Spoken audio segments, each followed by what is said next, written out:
Hello friends, तो हम लोग जो है CSIR नेट एग्ज़ाम का प्रिपरेशन कर रहे हैं। CSIR नेट तो आज हम लोग एक नया टॉपिक लेके चल रहे हैं, जिसमें हम लोग उस टॉपिक से रिलेटेड अभी तक जो भी क्वेश्चन आए हैं उन सबको कवर करते जाएंगे। 2011 से लेकर 2024 तक 2011 से लेकर 2024 तक जितने भी क्वेश्चन अभी तक आए हैं उन सबको हम लोग कवर करते जाएंगे।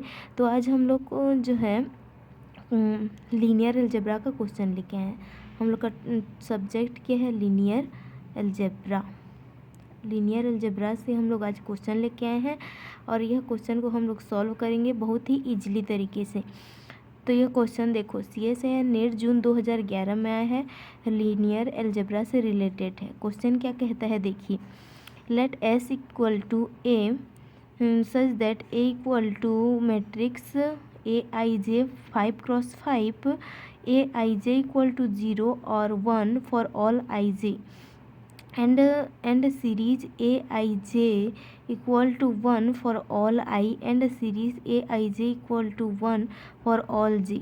मतलब कि यहाँ पर हम लोग को एक मैट्रिक्स दिया हुआ है 5x5 का और उसमें दो कंडीशन गिवन है। हम लोग का दो कंडीशन गिवन है और यहाँ पर कंडीशन गिवन है, उसी के अकॉर्डिंग हम लोग को याद करना है कि इस S में number of element in S, इसमें मतलब number of element in S, इस S में हम लोग कितने टाइप का इस प्रकार का मैट्रिक्स बना सकते हैं, कितने संभावित S हैं, उसी को हम लोग यहाँ पर ज्ञात करेंगे। तो सबसे पहले हम लोग तो 5x5 का एक मैट्रिक्स बना लेते हैं।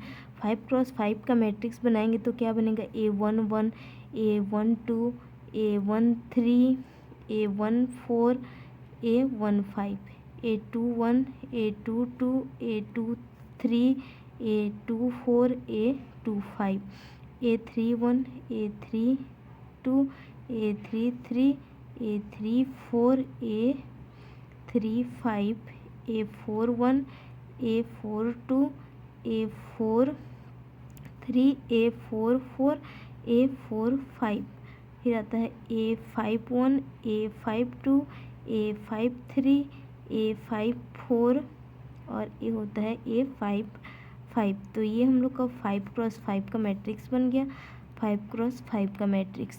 तो क्वेश्चन के कहने का अर्थ क्या है कि जो Aij में है ओनली 0 और 1 एलिमेंट है। क्या बोल रहा है? Aij में जो इस मैट्रिक्स के अंदर एलिमेंट है वो सिर्फ 1 या फिर 1 है, 1 या 0 या 1 है।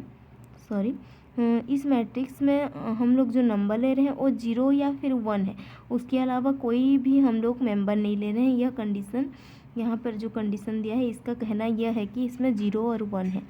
अब हम लोग देखेंगे, अगर हम लोग जो है इस कंडीशन और इस कंडीशन को देखते हैं, यह क्या कहता है कि हम लोग 1 को ऐसे जगह पे लेंगे कि जो ये हम लोग का j वेरी होना, मतलब कि ये हम लोग का j वेरी होना मतलब कि होगा यहाँ पर j इक्वल टू 1 2 3 4 5, मतलब कि a यहाँ पर j वेरी होना मतलब कि ये हम लोग का Aij series j equal to 1, मतलब कि क्या बोल रहा है, ये हम लोग का रो सम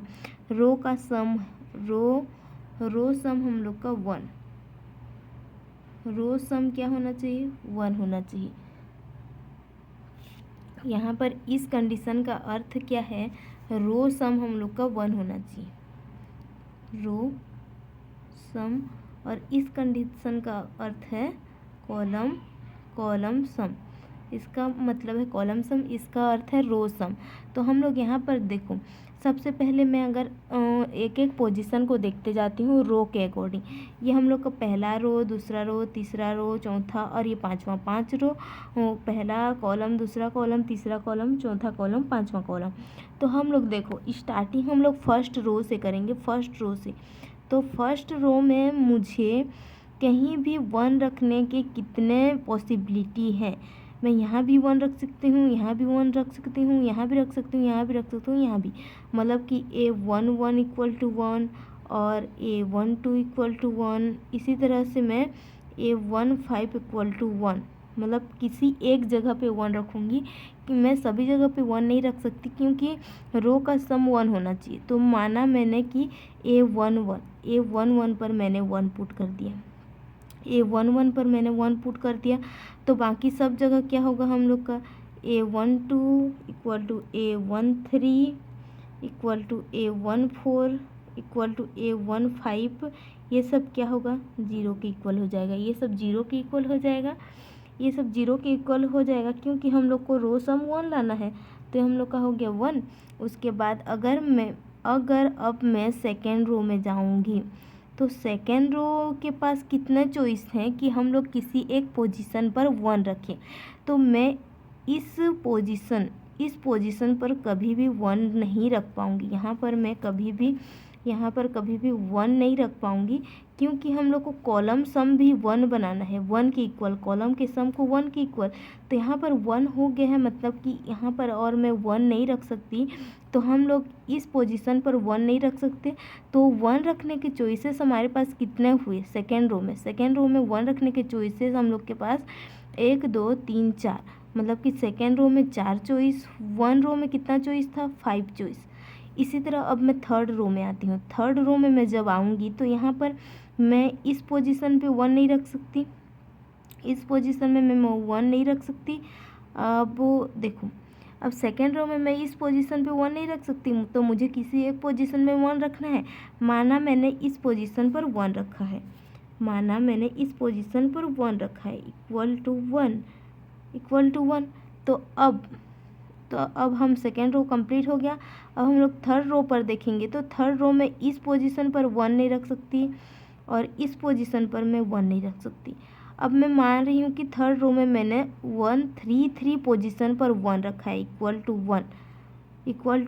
इस पोजीशन पर मैंने इक्वल टू 1 रखा है। तो अब मैं अदर कोई पोजीशन पे 1 नहीं रख सकती, अदर बाकी पोजीशन पे हम लोग का क्या होगा, 0 होगा।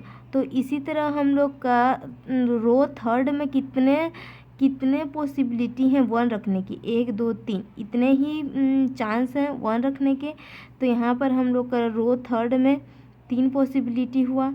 इसी तरह रो 4 में हम लोग का कितना होगा, 2 पॉसिबिलिटी रहेगा, और रो 5 में हम लोग का क्या रहेगा, 1 ही पॉसिबिलिटी बचेगा। तो हम लोग के पास कितने पॉसिबल बन रहे हैं, एस को कितने टाइप से हम लोग लिख सकते हैं, उसी चीज़ को यहाँ पर हम लोग को निकालना था, number of the element in S. तो हम लोग को यहाँ पर एस को कितना टाइप से लिख सकते हैं उसको निकालना था।